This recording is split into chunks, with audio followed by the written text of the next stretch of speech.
you're balancing two businesses, two startups. One is already established, and you're a student. How do you think you manage your schedule to fit in time for all of those? No, oh my goodness. Yeah, for sure. She's a dog. I love Stacy. So shout out Stacy off it, really. Shout out Stacy. The way you reach our parents and even our grandparents and us is completely different. A true yinzer, if you will. Oh yes. Oh yes.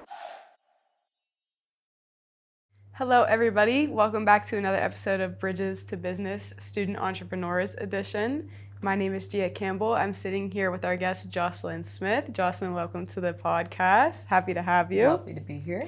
Tell me a little bit about yourself. What are you going to school for at Duquesne? So currently, I am majoring in digital marketing and entrepreneurship with a sports marketing minor. I live about 20 minutes north of here, so I always looked at Duquesne and was like, oh, this seems pretty great. So I ended up here, yeah. Little bit of would you consider yourself a Pittsburgh native? Yeah, I'd say so. Yeah, I'm big Pens fan, so I'm pretty sure everybody that knows me knows that about me. And I just love the city, so I knew I'd end up somewhere around here. A true yinzer, if you will. Oh, yes. Oh, yes. How do you feel about the draft coming? A little nervous. Yeah, too. I mean, I think it's going to be interesting. I love that Duquesne is like, oh, it won't affect us. We're too uptown. It'll affect us for sure. Oh, yeah, absolutely. I mean, if I was a commuter, I would not be coming. I guess it's just lucky that I live on campus, so I can walk to classes. I agree. I think the draft is going to be really cool for business perspective from around here. I actually got to go to the Steelers Student Summit a couple weeks ago, and they were talking really about cool. how they're going to capitalize off of 700,000 people being in the city of Pittsburgh. Yeah. It's going to be packed. It's absolutely going to be packed. For sure. Yeah. No, it's going to be a lot. Yeah. So you're a student entrepreneur. Mm-hmm.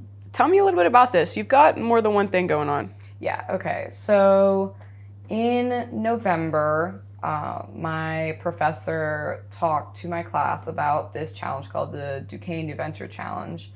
And in it, it's to kind of kickstart new entrepreneurs and their business ideas. So basically, you'll present an idea and you have to kind of formulate it into a 1-minute pitch, send in the video, do a little summary of what it's all about, send it in.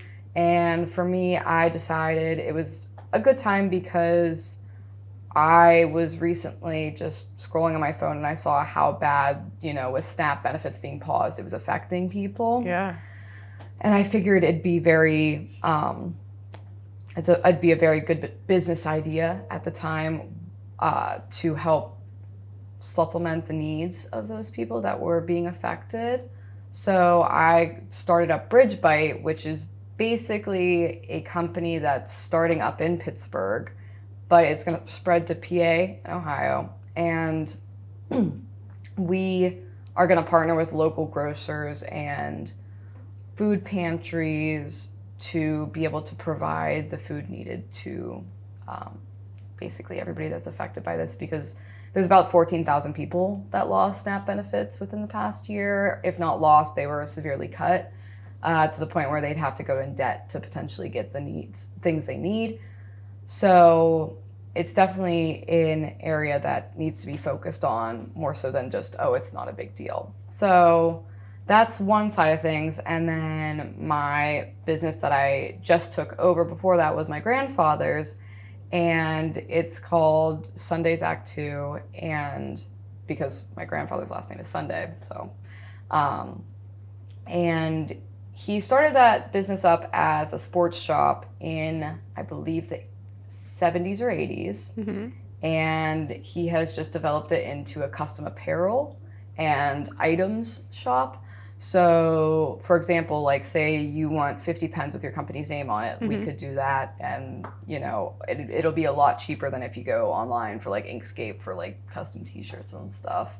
And we've worked with churches and community organizations, businesses, stuff like that. So yeah. That's sweet. Do you think that's where a little bit of your sports interest comes from? I definitely say so, yeah. I mean, growing up, a lot of my family were always at different sporting events for us, and we're always like, oh, well, you should get into this, you should get into this. So for me, I grew up doing 3 sports. So, my main one was soccer, did track, did softball too. And from that, I also kind of started to watch Pittsburgh sports as well. And I was like, oh, this is really interesting. And I'd say that's kind of like the mesh of like everything that's encompassed like my interest in sports. That's awesome.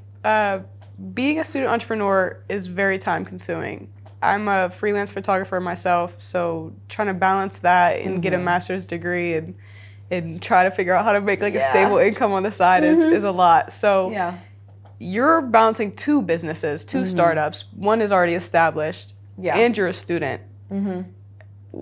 How do you think you manage your schedule to fit in time for all of those? I'd say it's really just about making sure you mark out your time. I've struggled in the past where I'm like, oh, I'll just get these 3 things done today. And then I'm like, oh, that took way longer than I thought. Oh, this took like way shorter. Like I could get more in, that kind of stuff. So it's just about kind of overviewing what you all have to do and when you want to get it done by. Like, say you have a big project, like just scheduling, okay, it's Monday, but it's due Friday.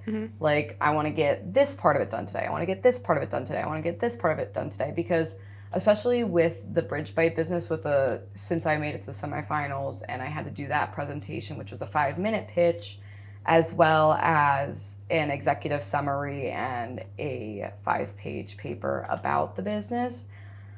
It was a lot to do with just me, especially since I had about a month to do it since I found out that I was going into the semifinals.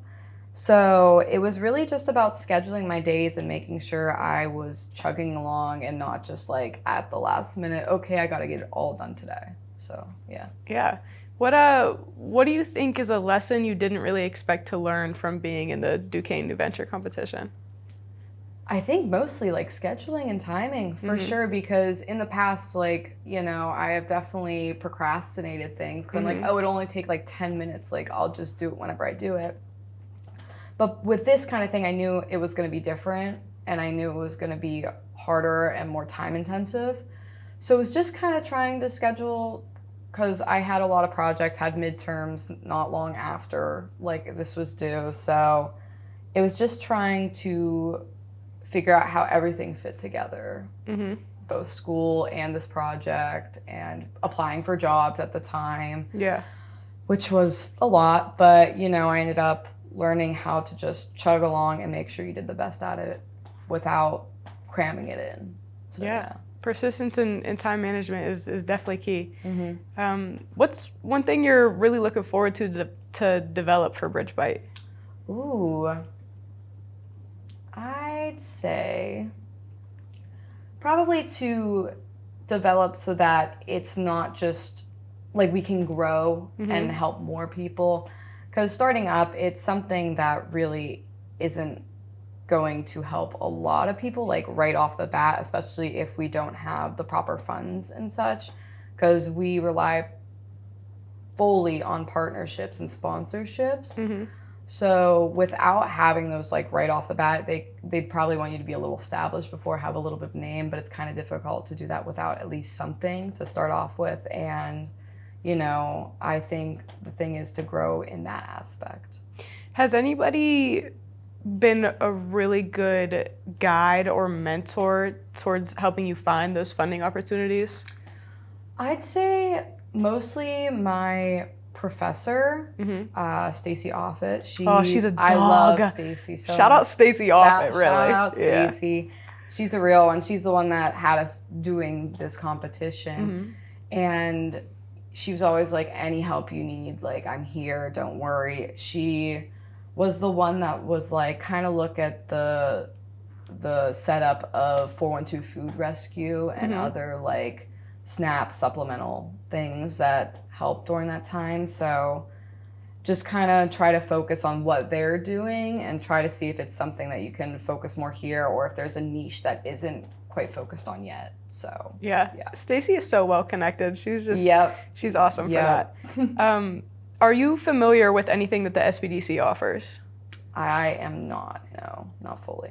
Have you heard of the SBDC before we reached out? No. I'm gonna be so honest. Yeah, and I'm happy you are. We did a little bit over the fall because this is what we're realizing is like students of Duquesne's, let alone like entrepreneurs, the people who would utilize SBDC the most, have no idea what it is. Yeah. Small business development centers are across the country. Duquesne's, you're sitting in like the media room for it right now. You mentioned looking for a little bit of funding. We have consultants. It's a big team of any specialty you could really think of who would do great to help you pair for that.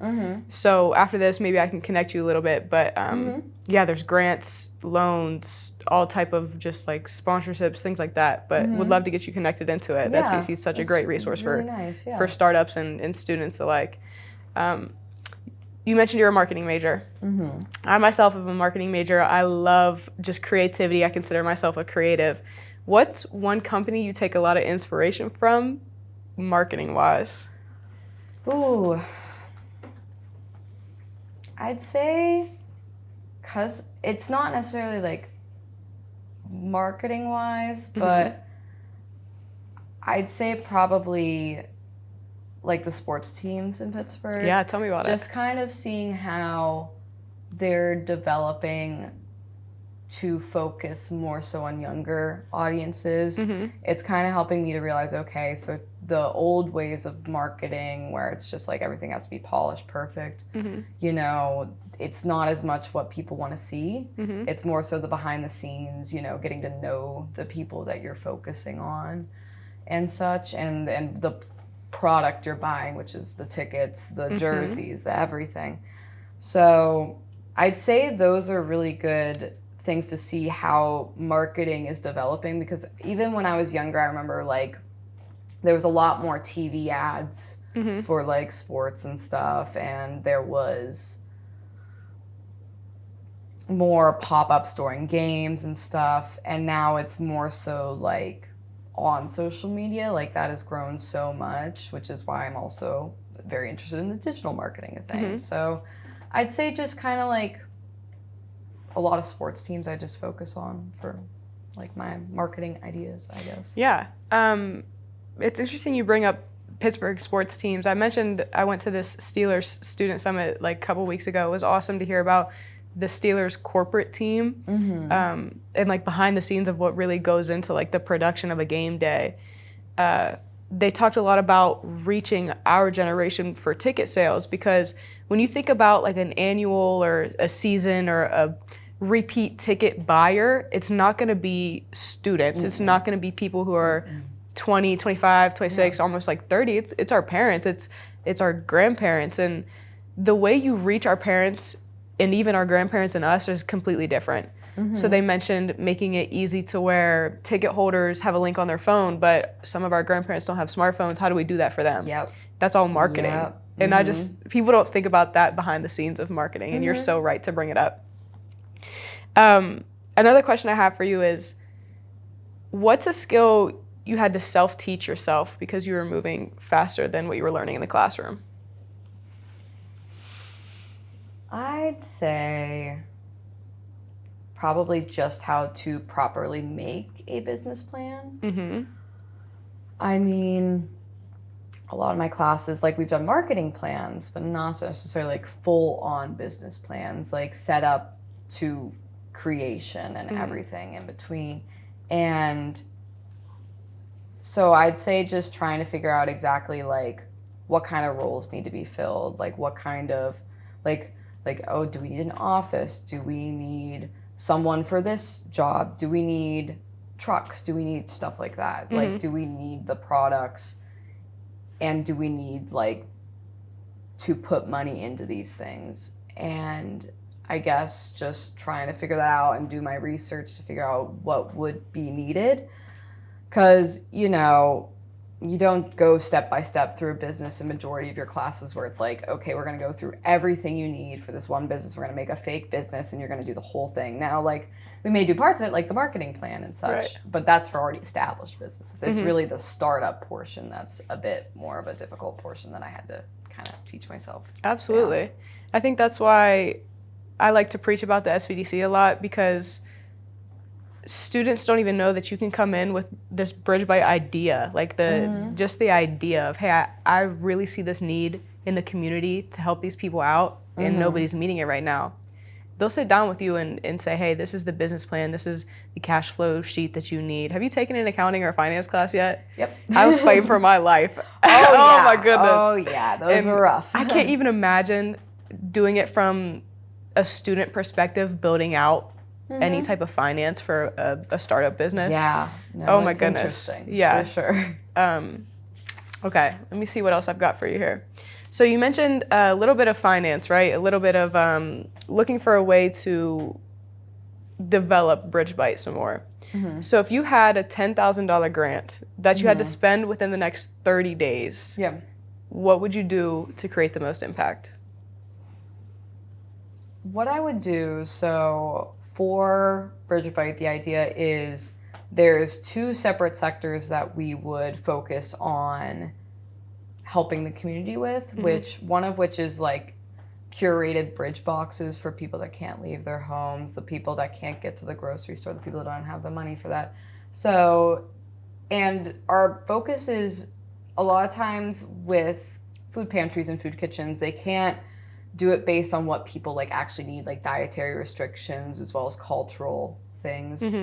So our plan is that we would be able to ask people before we drop them off like what exactly they want. We have like forms and stuff that they would fill out with things they need, and that way we're not giving them something they're allergic to or something they cannot have or do not like. And I'd say probably focus on, I'd say a mix of that as well as our digital grocery credit program, which is we'd probably have to start up with just buying like a bunch of gift cards for different places in the area like Giant Eagle and stuff, and just kind of showing businesses like those grocers like, oh, this is working, like this is bringing you like income if you partner with us, like, and we do like some sort of sponsorship promotion deal, we can like help more people will come here, and it'll look better for your business as well that you're helping the community, you know. Yeah, absolutely. So. My brother just started a small business. He started a smoothie bowl company. Oh, that's cool. Yeah, it's delicious. Oh my gosh. It's based out of Wheeling, West Virginia. It's Lovely. like an hour drive. Yeah. He's doing a lot with sponsorships right now, whether it's just like media packages or putting a sticker on a bowl, you know what I mean? And it's very interesting to see him going person to person and shaking people's hands and saying, hey, this is my business. Let me tell you why you should buy into it. Yep. It's something I think that definitely comes with practice. I don't think I've ever seen anybody walk up to somebody and sell an idea off rip. Oh yeah, no. It definitely takes, you know, a lot of, like you said, practice and honing of what exactly you're going to do. So I think I have one more question for you to wrap us up for today. What does your best case scenario look like in 5 years? Best case scenario. In 5 years, I'd say, because I do want to go into marketing, I'd say I'm still able to grow both these businesses like BridgeBite to be able to help as many people as possible. And then from my other business, Sundays Act 2, I can use it as a separate source of income. So potentially I could reinvest in BridgeBite as well through doing that, and could help to really fill the gaps that we may be struggling with this business. So that'd be my best case. And also I'd like to be doing some marketing, potentially social media marketing in about 5 years, you know. So yeah. Do you see yourself going into sports, maybe even digital marketing? Yeah, I'd say so. I think it's something that is a very tough course of work to get into right now. I remember I applied for this one sports internship, and I was like, okay, I should have like enough qualifications, whatever. And I ended up talking to somebody, and they're like, oh yeah, we had 500 applicants for that one role, and it's just for one position. And I was like, oh, I didn't think like a lot of people are gonna, I thought this was like a very niche, like not well known one.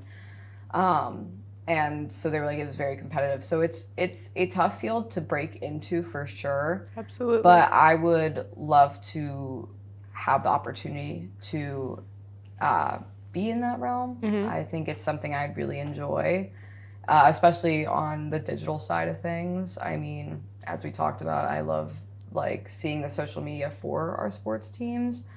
So I guess kind of like a mix of both would be like dream scenario. Right. So yeah. Cool. Yeah. Well, that was really cool to hear. Thank you for sitting down with us. Yeah, of course. I would love if you would shout out any social medias of any of your businesses that you have, anything that you post on, anything you would promote. Go ahead. I'm gonna be so honest.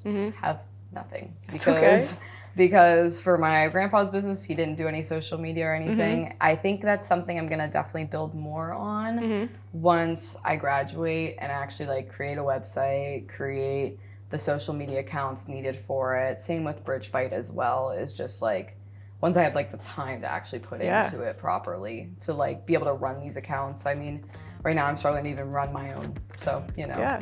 Yeah, well, keep doing your thing, keep working hard. Yeah. And thanks for tuning in to this next episode of Bridges to Business.